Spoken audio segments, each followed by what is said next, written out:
செல்லாட்டை போட்டு ஒட்டப்பட்டாலும் துண்டு துண்டா கிழிச்சிருந்தாலும் அது என்ன சுருட்டி கொண்டே கொடுத்தாலும் அதை வாங்கிக்கிறோம். நம்ம பாக்கெட்ல வச்சு அந்த அழுக்குகளுக்கெல்லாம் சேர்த்து வெள்ள வெள்ள ட்ரெஸ்ல போட்டுக்கிறோம். செல்லுது இன்னைக்கு. இப்போ உள்ள இருக்கும். 5 வருஷத்துக்கு முன்னால என்ன இருக்கு? கிழிஞ்ச நோட்டு இருக்கும். அதுக்காக என்ன செய்வாங்கன்னு கேட்டா, நல்ல ஒரு 10 நோட்டு கடையில் அதையும் வச்சு அவன் கொடுக்குறது. அவன் அது கிழிஞ்ச நோட்டு வாங்க மாட்டான்னு தெரியுது. அதை மாத்துறது கஷ்டம். பெரும்பாலும் சட்டப்படி செல்லும்னாலும் அதை மாத்துறது கஷ்டம்னு தெரியுது. அதுக்காக என்ன செய்வாங்க? இவனு அவன் பொருளை ஓட்ட பொருளை தந்து நல்லதுன்னு சொல்றாங்கிறம, நீ மட்டும் என்னங்கிற? நீனும் அந்த நோட்டுக்குள்ள அப்படி நல்ல நோட்டுக்குள்ள அப்படி வச்சு சொல்லி தானே விட்டு போயிடுற. அது முடிஞ்ச அவனுக்கு ஒரு ஏந்துறது. நீனும் சொல்லணும், 10 நோட்டு இருக்குது, ஒரு 5 ரூபாயில கிழிஞ்சு இருக்குது, விருப்பம்னு அதை சேர்த்து வாங்கிக்க. நீ சொல்லணும். கிழிஞ்ச நோட்டு ஒண்ணு கொடுத்தான்னு சொன்னா, கிழிஞ்ச நோட்டு இப்ப கொடுத்துன்னு சொல்ல தேவையில்லை. கிழிஞ்சிச்சு மேல வச்சு கொடுத்தாலும் வாங்கிடுவான். ஒரு இது சொல்றேன், சிலது ஒரு தகுதியற்ற காசு அப்படின்னு தெரியுது. அப்படி இருக்குமே, ஆனால் அது என்ன செய்யக்கூடாது? அதை சொல்லிடணும். இந்த மாதிரி ஒரு நோட்டு இருக்கு, இல்ல அது விருப்பம்னா நீ வாங்கிக்கல, வேற கடையில் வாங்கிக்கணும். இது தெளிவுபடுத்தணும். இவனும் செய்யணும். அவன் என்ன செய்யணும்? அது சின்ன டேமேஜ் இருக்குது, அது சின்ன ஒரு கிழிச்சல் இருக்குது, அதுல ஒரு இது இருக்குது, நீ விருப்பம்னா வாங்கிக்கப்பா. இது கரெக்டான பொருள் இல்ல, இந்த பட்டன் ஒண்ணு விட்டு இருக்கு பாத்தியா, இது விட்டுதான் இருக்குது என்ற இல்ல, இது அதுக்குள்ள குறைச்சிக்க. இது சொல்லணும். 2 பையனா 2 பேரும் தெளிவுபடுத்துவார்களே, ஆனால் பூரிக்க லகுமாஃபி பைஹிமா, 2 பேருடைய வியாபாரத்திலும் 2 பேருக்காகவும் பரக்கத் செய்யப்படும். 2 பேருக்கும் பரக்கத்தான். நீங்க இந்த ஒரு இப்படி கிளப்பிட்டு வந்தா பரக்கத்து நினைக்கிறீங்க இல்ல. இந்த வாங்கிட்டு வந்த 2 சேலையே 25 வருஷத்துக்கு உழைக்கிற அளவுக்கு அல்ல பரக்கத்தாக்கி வைப்பான். பரக்கத்துல அதானுங்க. நாளைக்கே வந்துகிட்டு சவாலைக்கு போன இடத்துல காணா போயிடும். அப்புறம் நீ திருட்டு வந்தா செய்யும், ஒரு சிலை திருட்டு 4 சிலை போயிடும், கீழே ஒடிச்சு அழுட்டு போயிருவாங்க. பரக்கத்துனா என்ன அர்த்தம்? அல்லாஹ் மறைமுகமான அருளை செய்வான வாங்கிட்டு வந்த பொருள்ல. இவன் கல்லாவுக்கு போன காசுலையும் பரக்கத்து இருக்குமா? பரக்கத்து 2 பக்கம். 2 பேருமே உண்மை எவனு, நான் உன்னை ஏமாத்த வரலப்பா, நீ என்ன ஏமாத்த வரல. ஏமாத்த வராது இஸ்லாத்துல கிடையாது. நீ என்ன ஏமாத்த, நான் உன்னை ஏமாத்தல. நீ என்ன நம்புற, உன்னை நம்புறேன். நம்பிக்கைக்கு யாரும் குற்றம் விளைவிக்க மாட்டோம்னு சொல்லி அது 10% உங்களுடைய வியாபாரத்தில் காட்டினீர்களே, ஆனால் பூரிக்க லகுமாஃபி பைஹிமா, 2 பேருடைய கொடுக்கல் வாங்கலிலே பரக்கத் செய்யப்படும். அல்லாஹ்வுடைய மறைமுகமான அருள் கொத்தும். கொஞ்சமா இருந்தாலும் உங்களுடைய காரியம் நிறைவேறும். கேரண்டி அல்லாஹ்வுடைய தூதர் தர கேரண்டி, மனுஷன் கேரண்டி இல்ல. நீங்க பொருள்களுக்கு கொடுக்கிற போலித்தனமான கேரண்டி இல்ல. இது அல்லாஹ்வுடைய ரசூல் தர்ற கேரண்டி, கம்பெனிகள் கொடுக்கிற கேரண்டி இல்ல. அப்ப அவ்வளவு பெரிய கேரண்டி தர்றாங்க. சரி, ஒயின் கட்டமா 2 பேரும் மறைச்சாங்கன்னு வைங்க, இவனும் டேமேஜ் ஆனதை கொண்டு கொடுக்குறான், அவனும் டேமேஜ் ஆனதை கொடுக்குறான், ஒன்னு சொல்லி ஒன்னு கொடுக்குறான். இப்படி இருக்குமே ஆனால் கலபா 2 பேரும் போய் சொல்வார்களே, ஆனால் முஹிகத்து பரக்கத்து பைஹிமா, வியாபாரத்துக்கு என்றே உள்ள அந்த பரக்கத் அளிக்கப்பட்டு விடும். 2 பேருக்கு திருடிக்கிட்டு வந்தவன் ஆவானதை தவிர வியாபாரம் செஞ்சவன் ஆக மாட்டான். அவன் கொள்ளையடிச்சவன் ஆவானதை தவிர அவனும் வியாபாரி ஆக மாட்டான். வியாபாரத்துக்கு என்று ஒரு பரக்கத்து இருக்கிறது. அல்லாஹ் ஹலாலாக்கி இருக்கிறான். அதை வட்டியை ஹராமாக்கி உனக்கு அழகான ஒரு வழிமுறையை தந்திருக்கிறான். அதுக்கு பரக்கத் செய்ய அவனுடைய வேலை. நீ அதுல குளறுபடி பண்ணு சொன்னா பரக்கத்து அழிஞ்சிரும். இத கவனமா ரமலான் மாசத்துல இந்த ஈமானுடைய கிளைகளை பலர விட செய்யக்கூடிய இந்த மாசத்துல என்ன செய்யணும்? ஒவ்வொரு வியாபாரி மட்டும் இல்ல, ஒவ்வொரு நுகர்வோரும் இதுல கவனமா இருக்கணும். அளக்குறான், 50 கிராம் குறைச்சு அளக்குறான். இவன் வியாபாரி 1 கிலோ கேட்கறான், 1 கிலோ காசு வாங்குறீங்களப்பா, 1000 கிராம்ல நீ கொடுக்கணும், கொடுக்க மாட்டாங்கண்ணா. 1 லிட்டர் காசு வாங்குறீங்களா, 1000 மில்லி இருக்கணும்ல, 1000 மில்லி இருக்க மாட்டேங்குது. இந்த மாதிரி பண்ணிட்டு இருக்கிற காட்சியை பார்க்கறோம். தராசுல செட்டிங் பண்றான், சூடு வைக்கிறான். ஆட்டோ டிரைவரா நீங்க இருந்தீர்கள், ஆனால் அதுல நீங்கள் உங்களை அந்த தப்பு செஞ்சு கொண்டிருக்கிறீர்கள். 99% ஆட்டோ என்னது? மீட்டர் சூடு. மீட்டருக்கு 1 காசு இருக்கு, ஓசியா நீங்க கொடுக்கல, கட்டுப்படியாகவும் ஒத்துக்கிட்டு தான் நடத்துறீங்க. அதுக்கு பிறகு அதை சூடு வச்சு 4 ரூபா ஓடுற இடத்துல 6 ரூபா ஓடுற மாதிரி செட்டிங் பண்ணீங்கன்னா அது என்ன? ஒரு முஸ்லீம் பெட்ரோல் பங்கு நடத்தினா தேடி வரணும். மதுரையில் நாங்க இருக்கிற காலத்துல எல்லாம் நூற்றுக்கணக்கான பெட்ரோல் பங்குகள் இருக்கு, அதுல பாதி முஸ்லீம்கள் வச்சிருக்காங்க. யாரும் வரமாட்டாங்க. டிவி சொல்லி போடுங்க, அங்க கரெக்டா இருக்கும். கேவலம் உனக்கு உன்னையில பார்த்து சொல்லணும், உன்னையில சொல்லணும். அப்துல் காட்டு போங்க, இப்ராஹிம் பங்குக்கு போங்க, அவன் பாதி கரெக்டா இருப்பாங்க சொல்லணும். அப்படி நடக்கிறீங்களா? பெட்ரோல் பங்கு போனா அதுலயும் மீட்டர் வச்சிருக்கான். 1 லிட்டர் மீட்டர் முள்ளு காட்டும், 1 லிட்டர் உள்ள ஊத்துறது 100 மில்லி இருக்காது.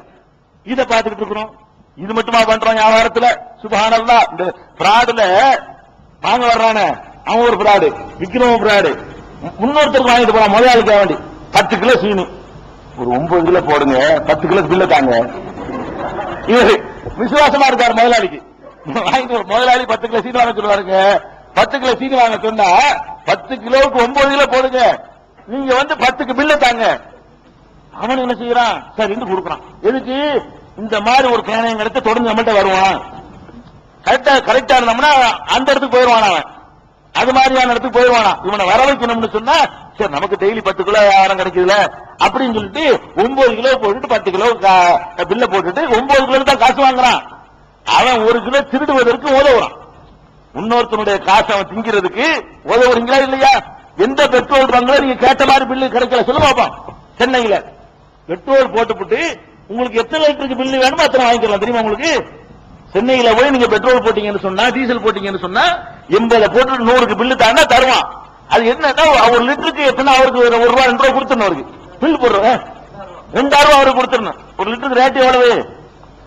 1 லிட்டருக்கு பெட்ரோல் டீசல் ரேட்டு 18 ரூபா. சாமானுக்கு பதிலா 20 லிட்டர் பில்ல போட்டு கூட போட்டு கொடுக்கறதுனால அவருக்கு 2000 ரூபா, இவருக்கு 14000 ரூபா, 15,500. இவருக்கு 15,500, அவருக்கு 2,500. அடிச்சிட வேண்டிய நம்மளால அது தெரியாம எல்லா தனியார் இருக்கிற டிரைவர்களும் சரி இயக்கத்தில் உள்ள எல்லாருமே இந்த வேலையை பண்றான். எல்லா பெட்ரோல் பங்கும் இதை பண்றான். அப்ப இன்னொருத்தருக்காக முதலாளிக்காக வாங்கிட்டு போற இடத்துல நீங்க பிராடு நடக்குதுல. எந்த கடையில நீங்க துணை செய்யாம இருக்கிறீங்க? ஆசாரி வந்து மரச்சாமன் வந்து வாங்க வர்றான் உங்க கடையில். நீங்க மரக்கடை வச்சிருக்கீங்க, முஸ்லீம்ல சொல்றேன், மரக்கடை வச்சிருக்கீங்க, உங்கள்கிட்ட வாங்க வர்றான் 7 அடி வாங்கிட்டு 8 அடின்னு பில்லு போடுத்தாங்கன்னு கேட்கறான். போட்டு கொடுக்குறீங்களே. அட என்கிட்ட 7 நீ வாங்கின ஏன்டா 8 கேட்கறேன்னு கேட்டீங்களா? அவன் தான் ரிஸ்க் தர்றான்னு நினைக்கிறீங்க. இந்த பிராடு அயோக்கியத்தனம் பண்ணி இன்னொருத்தன் காசு நீங்க எடுத்தா என்ன, அடுத்தவன் எடுக்க துணை செஞ்சா என்ன? ரிஸ்க் அவன் தாங்க தர்றான், அல்ல அவனுக்கு ரிஸ்க் தர்றான். நீங்க என்னமோ இவன் இந்த ஆசாரிக்கு 1.5 மீட்டர்ல 1.5 அடியில ரிஸ்க் தர்றான்னு நினைச்சுக்கிட்டு இருக்கிறீங்க. ஆணி வாங்குவோம், ஆணில தான் கலவும். ஆணி வாங்க போனா 200 கிராம் வாங்கிவிட்டு 1/2 கிலோக்கு பில்லு தாங்கம்மா.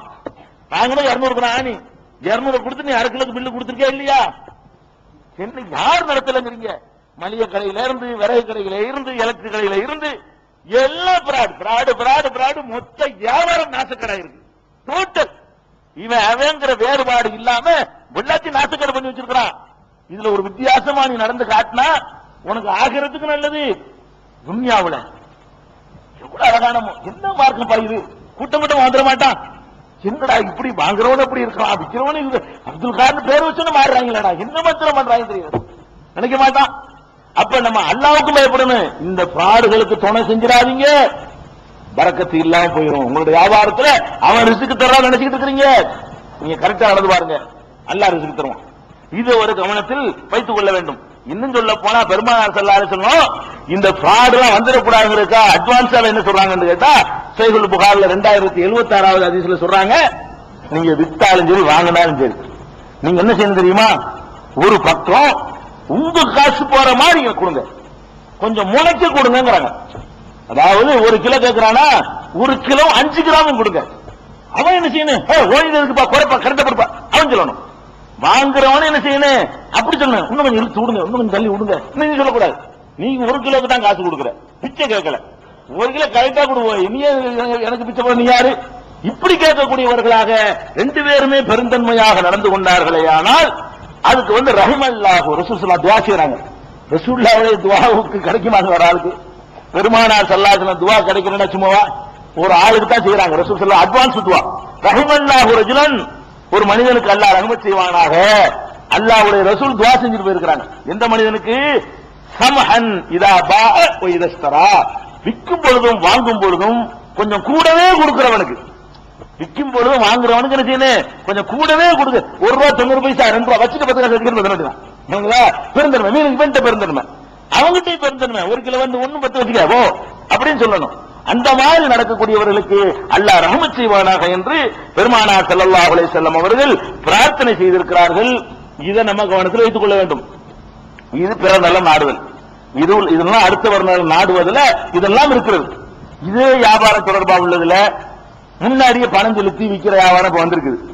பொருளை கொடுத்து இந்த அருக்குன்னு காட்டி விற்கிறது பரவாயில்ல, நீங்க பணத்தை கொடுத்துட்டு போங்க அடுத்த வாரம் சரக்கு தருவோம் அப்படின்னு சொல்லக்கூடிய வியாபாரங்கள்லாம் இன்னைக்கு வந்துருச்சு நவீன யுகத்தில். அப்படிலாம் பண்ணிட்டு இருக்கிறோம். பெருமானார் ஸல்லல்லாஹு அலைஹி வஸல்லம் அவர்கள் அதையும் அனுமதிக்கிறாங்க. நீங்க அட்வான்ஸ் வாங்கிட்டு வியாபாரம் பண்ணலாம், கையில வச்சுக்கிட்டு தான் பண்ணணும் இல்ல. முன்கூட்டியே என்ன செய்யலாம்? பணத்தை வாங்கி வியாபாரம் பண்ணலாம். நல்ல சிமெண்ட் மூட்டை வரல, ஸ்டாக் இல்ல, நீங்க பணத்தை கட்டிட்டு போங்க அடுத்த வாரம் தர்றேன் என்று நீங்க என்ன செய்யலாம்? சிமெண்ட் ஸ்டாக் வரல, ஸ்ட்ரைக் ஆகி போச்சு, கைவசம் இல்ல, நாளைக்கு வந்துடும் நம்பிக்கை இருக்குது, இப்படி வியாபாரம் பண்ணலாமா? பண்ணலாமா? ஒரு கண்டிஷன் அது பேண்டது இல்ல. என்ன கண்டிஷன் தெரியுமா?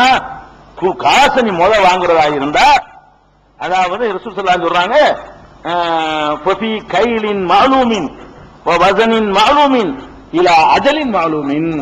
நீ அப்படி முன்பணம் வாங்குவதாக இருந்தால் நீங்க ரூபாய் கொடுத்துட்டு போங்க, அது அன்னைக்கு என்ன ரேட்டு அதுக்கு தர்றேன், இது உனக்கு அனுமதி கிடையாது.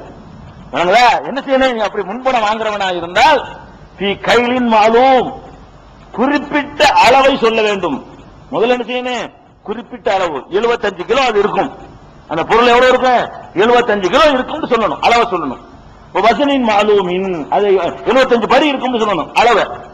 வசனின் மாலூமின் 75 கிலோ இருக்கு, கிலோ சொல்லணும்.